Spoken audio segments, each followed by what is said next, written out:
Hello, everyone. Today I'm here with Dr. Nave, and we're going to be talking about Hashimoto's and depression.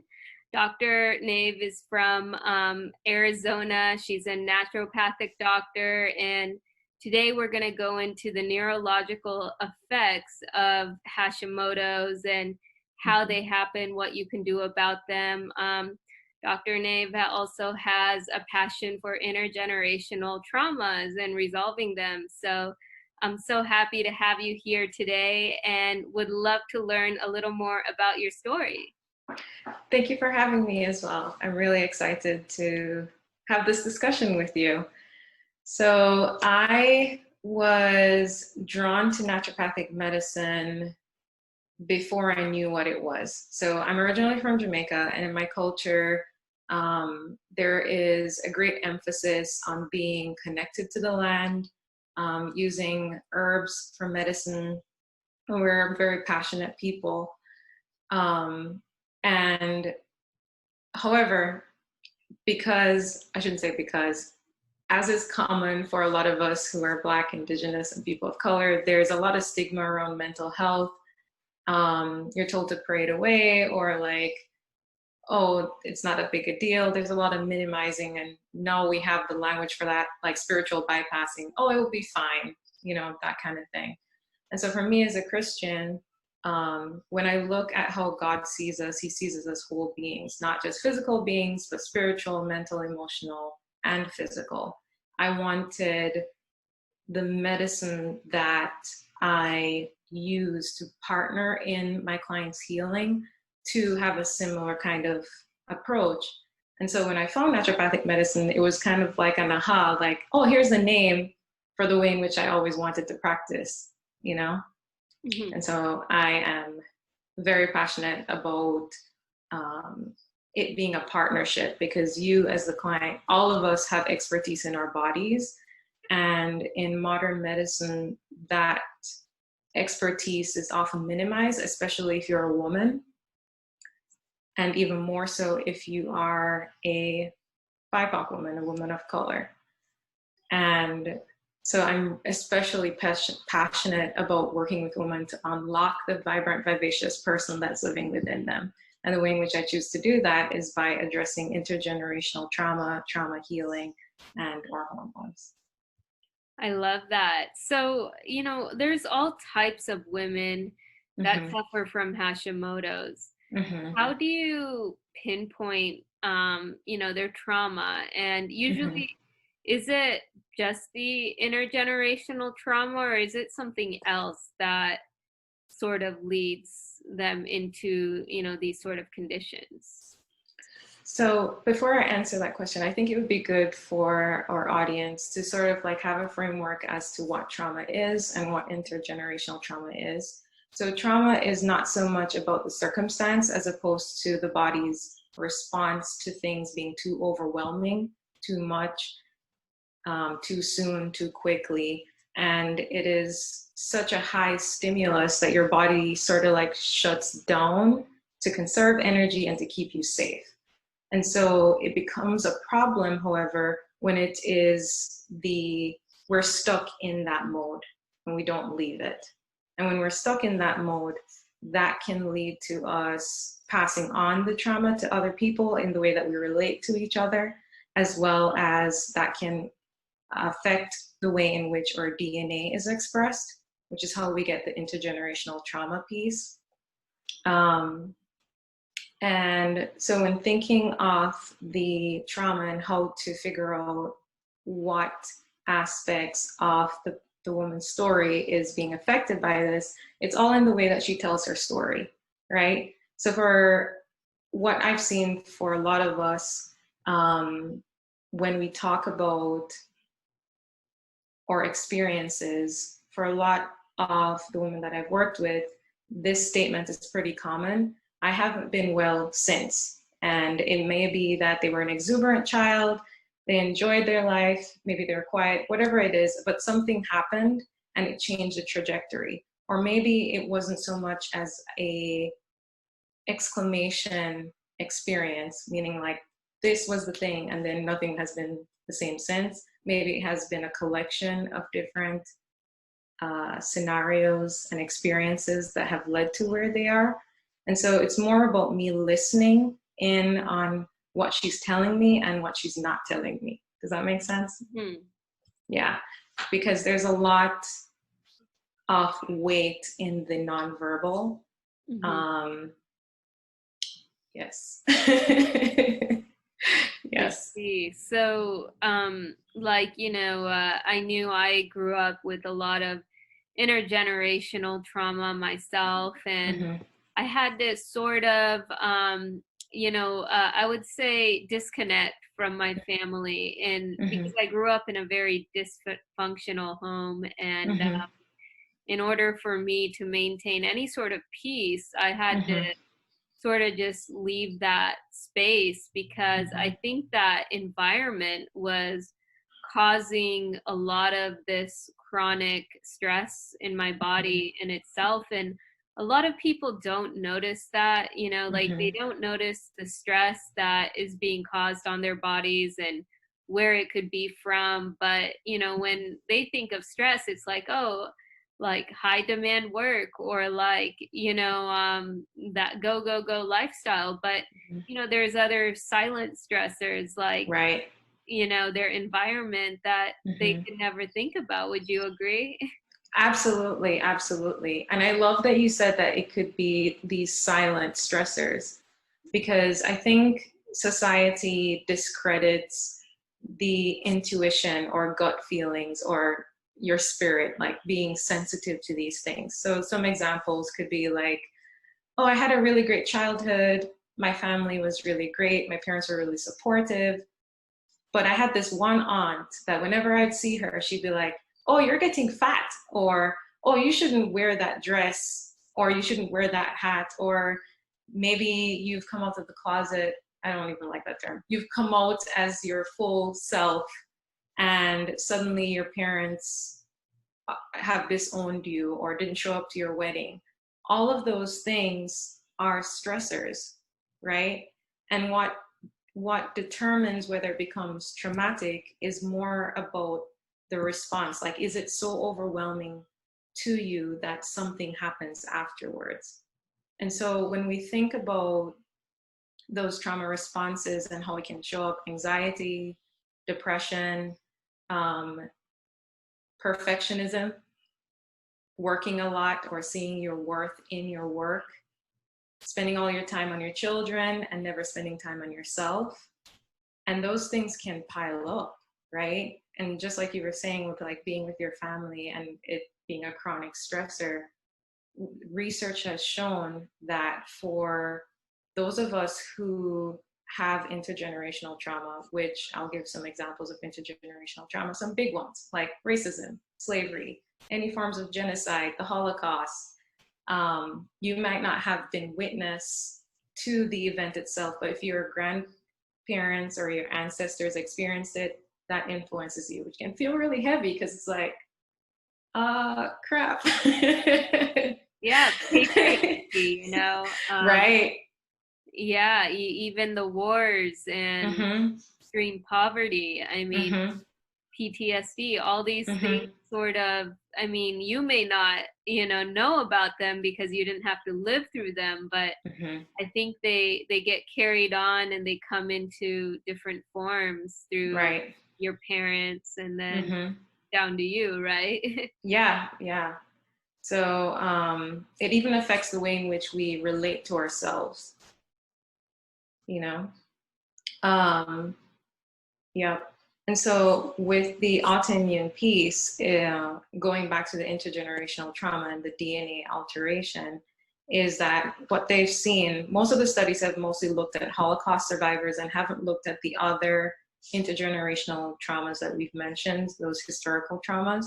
But what they have seen in the Holocaust survivors is that there's this the DNA expression is changed. And the DNA is basically the information that our bodies use to make every single thing in our bodies. Every protein, every cell, every single thing depends on the DNA. And the trauma basically works in an epigenetic, meaning it's outside of the genes, but it's informing the way in which it's expressed way. And in addition to this, there's this lower production of cortisol, which, if you don't know cortisol, people think of it as a stress hormone, but it's also important for the regulation of your immune function. It's also involved in blood sugar regulation. When you're feeling really hungry, cortisol increases so that your body can break down the stored fat or glycogen source so you have energy and you don't immediately die when you're hungry. So you have lower production of the cortisol hormone, which might make you feel really fatigued, have brain fog, difficulty focusing, feeling really depressed, all of those symptoms that we also see in Hashimoto's, right? And then in addition to the lower production of cortisol, the body is also more sensitive to those cortisol changes, which means then when you experience stress, you might have an exaggerated response to it. Mm-hmm. Yeah. So because I thought that like increased cortisol would also kind of make us feel, like you get like weight gain, you get the brain fog, because your body is in fight mode. It's exhausted, right? So like, isn't it exhausted when you produce more cortisol? Not exactly. It's not so much about the level as opposed to how long it's in that state. So when we think of chronic stress, that is prolonged production of cortisol. So let me back up a little bit. So the stress response, we have an acute stressor, and the first response is adrenaline made by the adrenal glands, right? And then the secondary response is the cortisol, because the adrenaline is quickly broken down by the body. And so you can't really sustain that level of heightened stress for a long period of time. And when cortisol starts to increase, we see an increase in immune function. So like increased inflammation so that you can fight off colds, that kind of stuff. But if it's chronic, meaning you're in a chronic state of stress, you've experienced trauma, the cortisol levels stay around longer, which actually inhibit immune function, increase weight gain, make you feel more tired, and all those kind of symptoms. So everything in the body is more so about balance. It's all about balance. You don't want things too high or too low. It's kind of like a Goldilocks situation, honestly. That's so true. I remember, and it's so hard to find that balance, especially when your body's been in that mode for a while, and of course, all the traumas and everything. So how do you help people create this calm and this balance? So I do it in a multifactorial way. So when I work with clients, for the first session, like the new client intake, I break it up into two segments.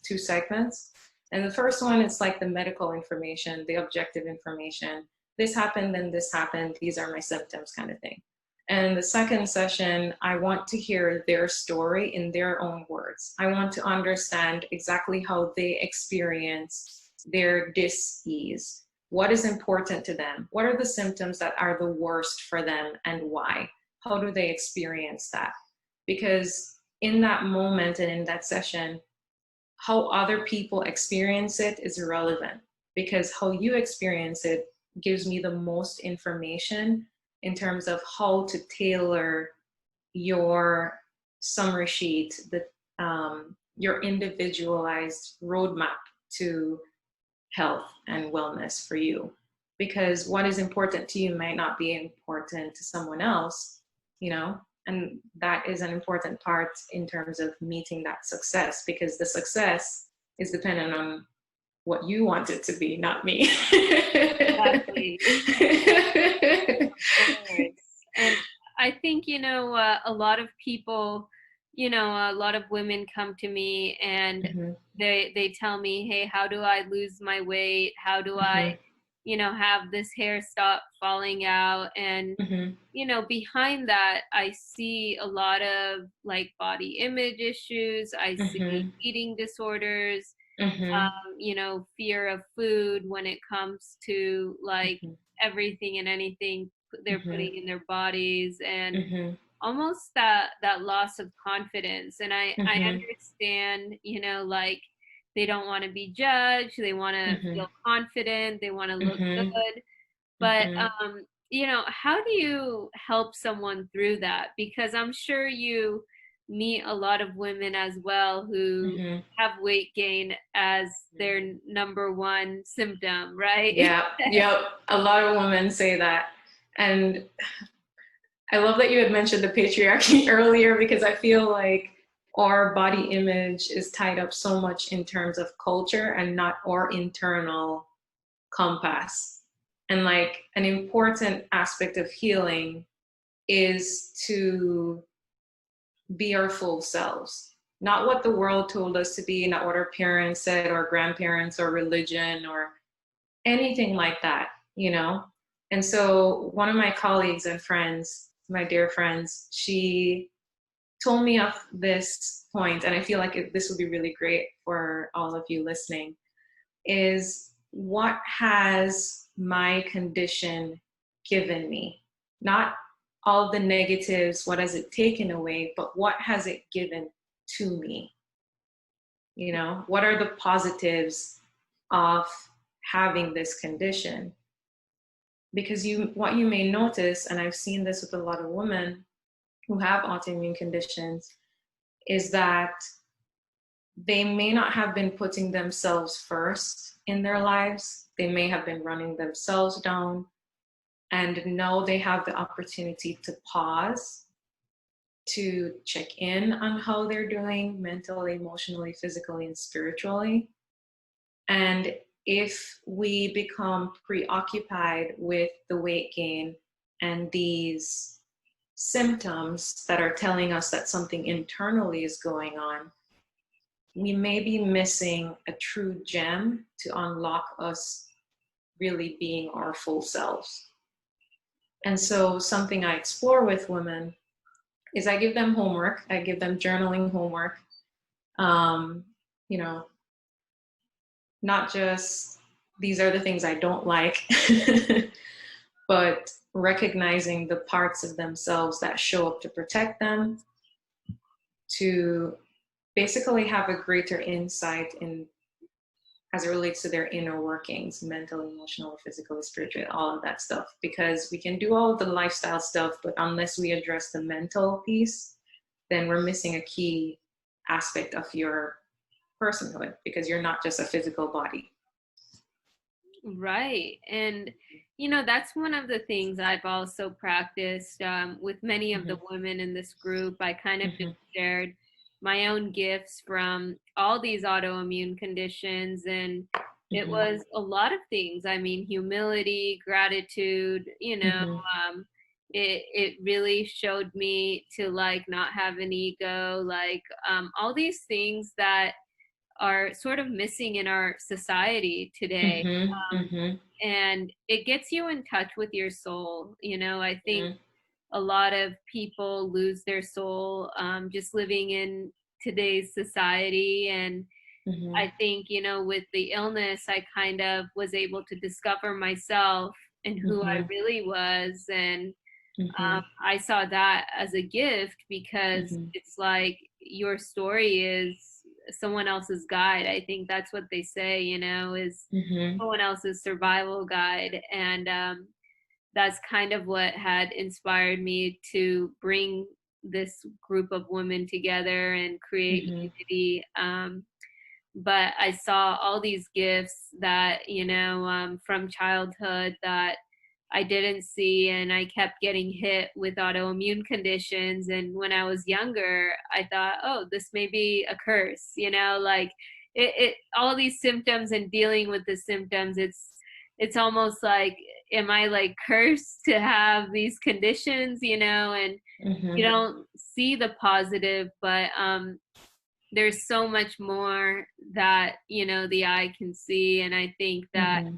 there are a lot of gifts in all of these sort of diseases. And I don't know, I mean, people have like a negative connotation when they think of disease, or Mm-hmm. when they think about these symptoms. But I don't think it's negative in a lot of ways. Without it, I probably would be a very emotionally immature person.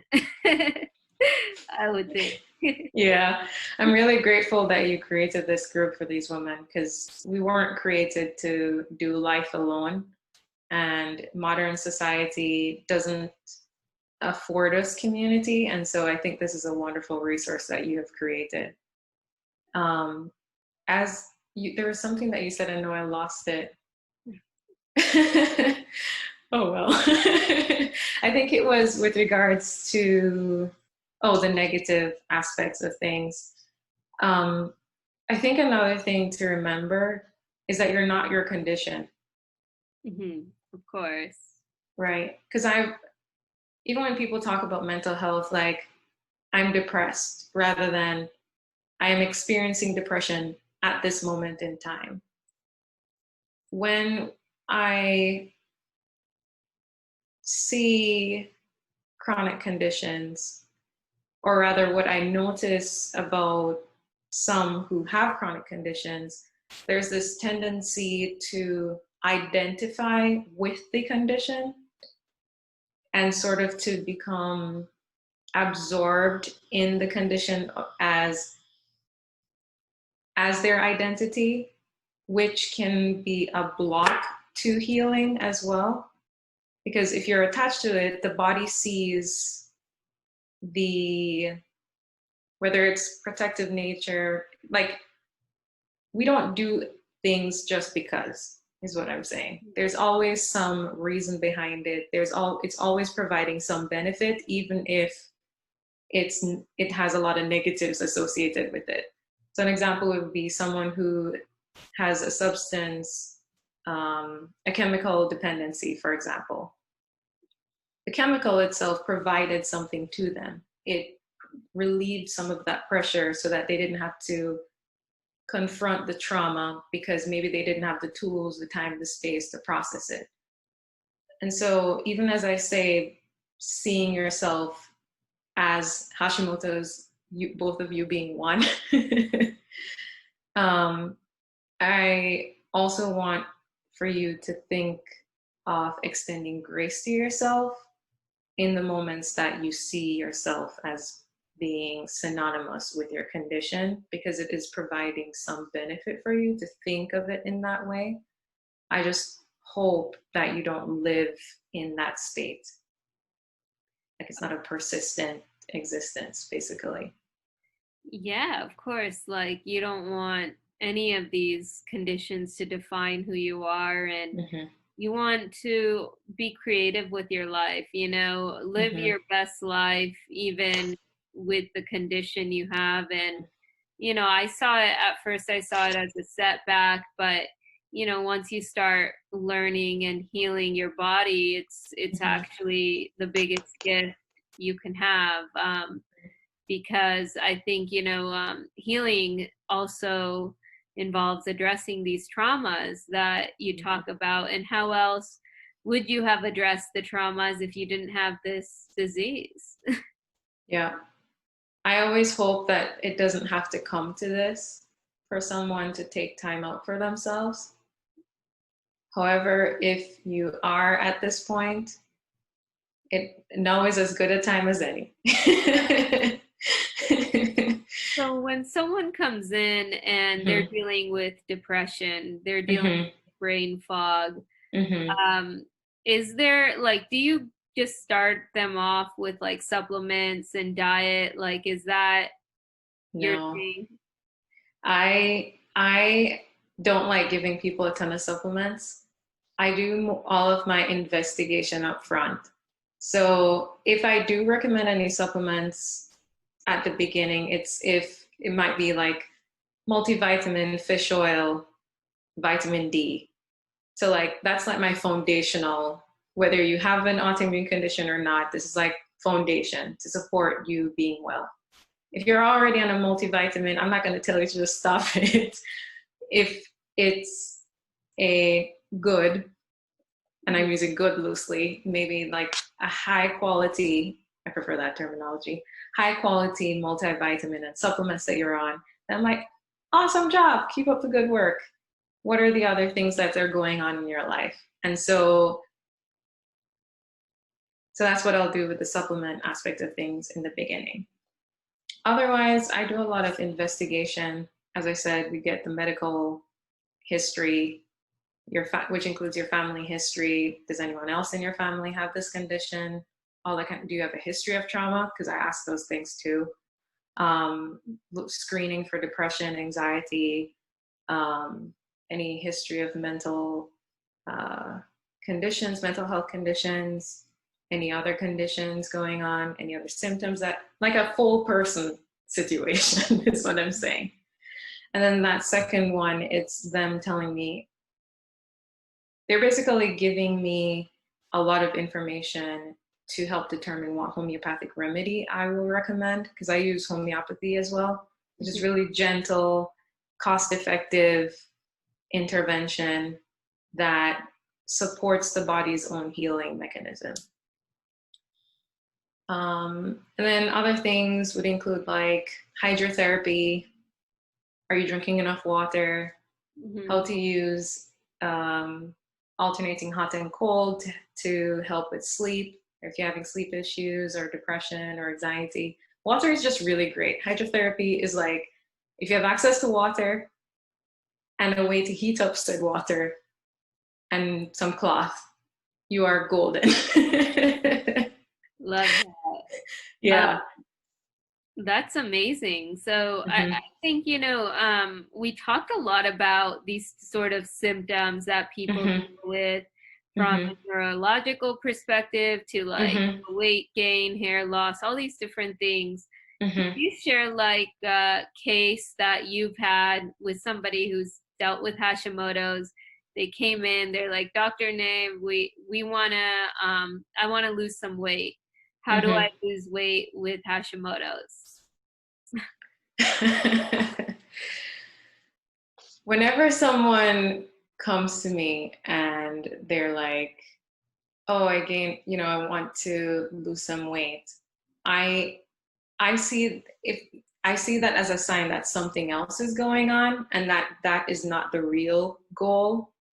And so I can think of, okay, let me think of a specific case. Okay, so a woman came in, she was in her late 40s. Dr. Nave, I'm coming in because I want to lose weight. That's what I'm here for. That's what I'm focused on. And as we were talking with each other things came up with regards to not just, oh, I have this condition and that's the reason why I'm gaining the weight, but my relationship to food. Oh, what is your relationship to food? So I have this book, I don't have it here right next to me, but it's called Intuitive Eating. And in the first few chapters, there's this quiz that familiarizes yourself with what type of eater you are. And through this exercise, she learned that food was a comfort. It was a protection. And then through our other sessions and discussions, it became evident that her mother controlled her food portions. And so then she didn't trust herself with whether she could take care of herself, right? And at some point during her childhood, she started to develop stomach issues that would flare up whenever she get anxious. And then her hormones started going wonky. Like she would skip periods and, like she would always be on edge, have difficulty focusing. Was on a lot of medications because she was having acid reflux, and a lot of things were going on, which is common in autoimmune conditions. It's like one thing goes and then suddenly it's this cascade. And so what we did was we really honed in on education. So what is exactly going on with your body? What are the triggers for these episodes of anxiety and these flare-ups? And through that discussion, she became aware that though her focus was on the weight, that really wasn't the thing that was most important to her. And we did a lot of coordination of care. Hey, you told me that you don't want to be on this medication anymore. How about you talk to your doctor about that? Mm-hmm. You know, oh, you're experiencing anxiety whenever you eat this specific thing. Maybe not eat that specific thing. What is it about that specific thing that is providing? What is that specific thing providing you? You know? And then she would tell me, oh, it's making me feel comforted in the short term, even though it's making me sick and making all my symptoms worse. I'm going to therapy and I'm on this medication and I'm really meticulous with all of the things that I do, and I feel spacey. And it's just like, we're basically, if her condition were a ball of yarn that was knotted, she is basically guiding me on what things are most important based on her symptoms, the story that she's telling, what her triggers are. And though I'm always sort of like alternating the medical with the mental emotional piece, mm-hmm. and we're doing that dance, she is still guiding me on what things to prioritize based on how she is experiencing them. I see. Yeah. Yeah. And oh, go ahead. Go ahead. No. Since then, she has made a decision to advocate for herself more with her PCP, because I work adjunctively. And know she's getting better care from that provider, whereas before, things were sort of like happening to her and she wasn't necessarily being an active participant in her healing. Yeah. I see. So you've sort of put her in a place of healing to be able to have more control over this. Mm-hmm. Yeah. In this particular case, based on where her readiness was, mm-hmm. whenever we would broach the topics of, say, diet. Diet was a really big thing for her because it was a support system to eat the way that she was eating, even though it was making her symptoms worse. Does that track? Yeah. And so if someone else were, say, ready, okay, I'm ready to switch out this food because even though it makes me feel emotionally safe now, the long-term effects are not worth it. Mm-hmm. She was not at the point where that was an option for her. And if that is you, that is okay. And so for her, it was more so, okay, what medications am I presently on that I do not need to be on if I just switch this? Or, oh, I can just stop this and remove this specific stressor from my life. So then I don't have to be on this medication, you know? I see. Have you ever dealt with somebody who had body image issues? Yes. Most of the women that I work with have that. Wow. Yeah. I feel, yeah. And I have had experiences with that myself. I remember as a little girl, I looked like a beanstalk. No, I looked like a twig, honestly, before puberty. And I remember one day on the playground, I can't recall if this person was an adult or a teenager. They were like, oh, you have big knees, you're going to be fat.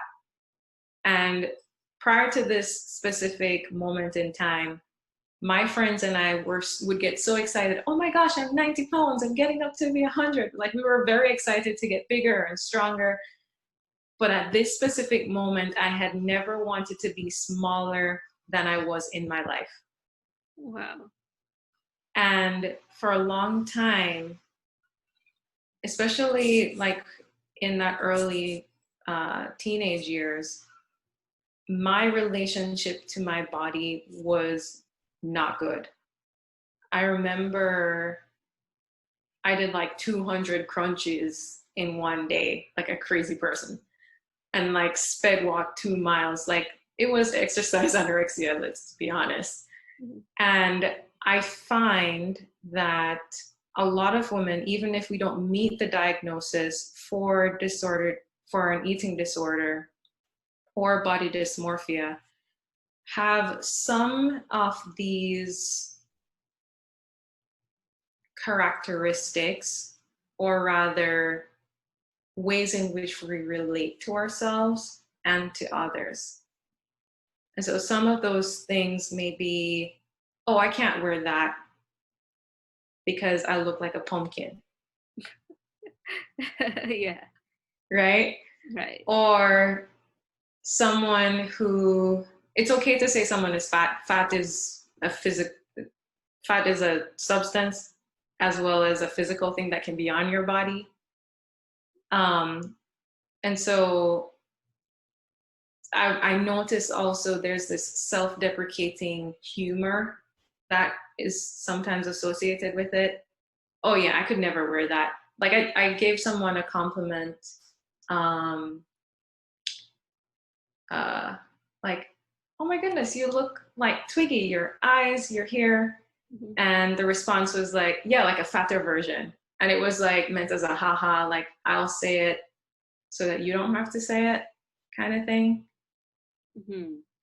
And that's something that I notice with women, and it might occur in men as well, but my primary focus is on us because we're so underserved. And I want to make sure that we have voices, and own our power. Anyways, I digress. To put ourselves down, Absolutely. And it's not okay. And me telling you that it's not okay, like, you already know this. I would challenge to, when you're talking about yourself in that way, whether it's in your head or to someone else, to pause or just notice it. Just be mindful in that moment. Because saying those things in the same way that weight gain is a symptom, saying those things and talking about yourselves in that way is a symptom. Mm-hmm. And I find that, like,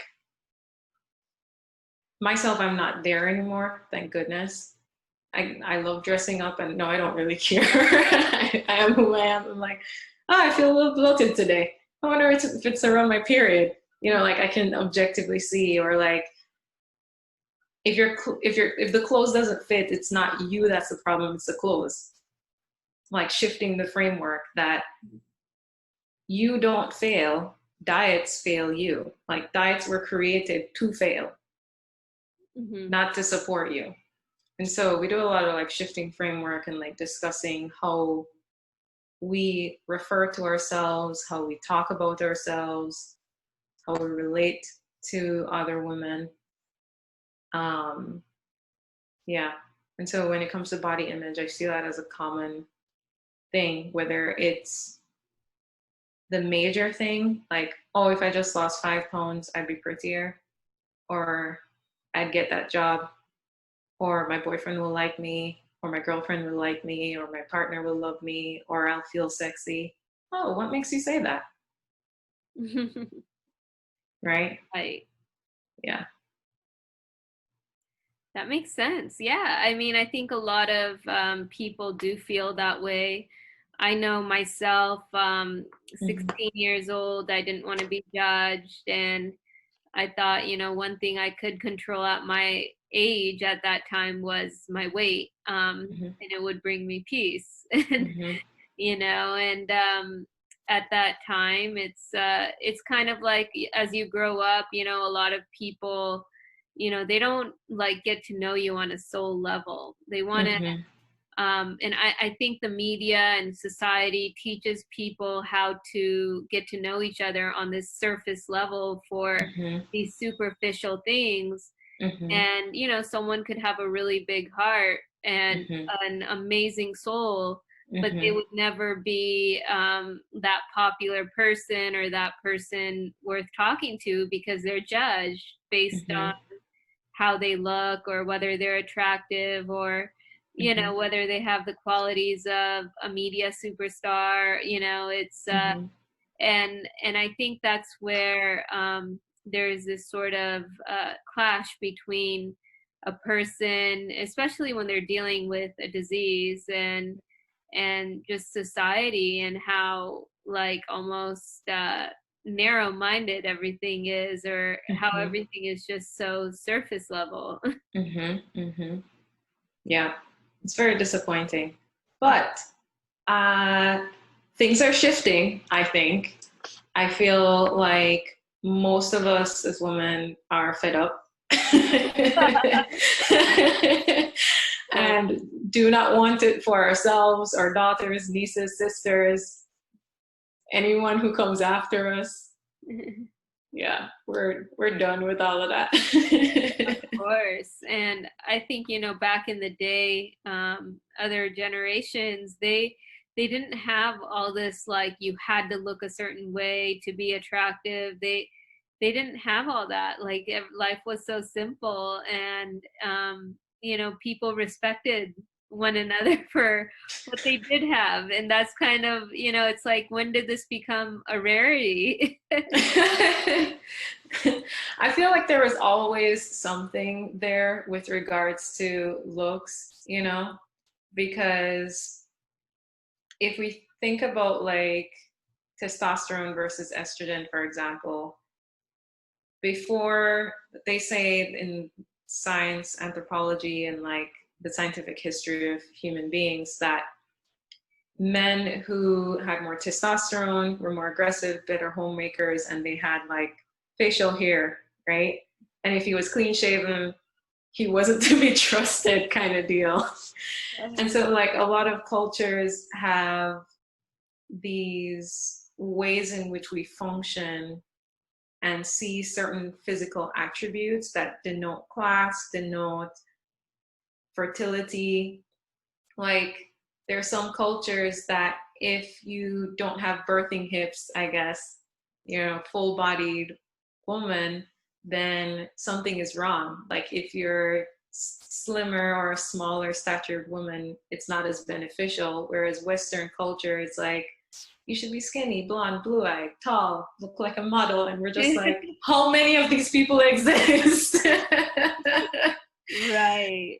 So I think all different cultures have these ways of viewing beauty, that the way in which you carry yourself denotes intelligence, your skin color, skin tone. Do you have straight hair? Do you have curly hair? Do you have green eyes? Do you have dark brown eyes? Of Yeah. course. Yeah. And I think, a lot of it is about finding your sort of happiness within Mm-hmm. you. And, for the longest time, it's like you can let people define you, judge Mm-hmm. you, choose whether they accept you or not. But at the end of the day, you just have yourself, Mm-hmm. and you have to accept you for you because you're living with your own Mm-hmm. life. They're Mm-hmm. not living your life. And that's something that I had to understand, from an inner perspective, was that what do I want my life to be? And, Mm-hmm. how am I going to sustain this? I Mm-hmm. want to live a life where I'm happy and I'm able to sustain something. I mean, Mm-hmm. 200 crunches a day and speed walking 2 miles. I mean, I don't know, like that. you know, you got to find that balance, you know. Yep. It's like Yep. and so I love how you mentioned that, but I think we got a lot of amazing information, and if Hmm. they want to get in contact with you, Dr. Nave, Hmm. where Hmm. do they go? Yeah, so I'm on Instagram and on Facebook at DrGaynelNave, so at Dr. Gaynel Nave on Instagram and on Facebook. And I also have a website, www.drgaynelnave.com. Doctor is written as DR. And yeah, so those are the spaces that I exist in the virtual world. Amazing. Yeah, and if anyone is in Grand Rapids, I am presently in Grand Rapids, Michigan, but I'm working with people virtually. That's how my practice is set up. So yeah. Oh, that's awesome. Hmm. Great. Well, what's one takeaway we can go home with today? Okay, that trauma healing is an important aspect of your healing, and spending the time to know yourself not just as a physical being, but spiritual, mental, and emotional is worth your time and investment because you are worth it. I love that. Thank you so much, Dr. Nave. Thank you for having me.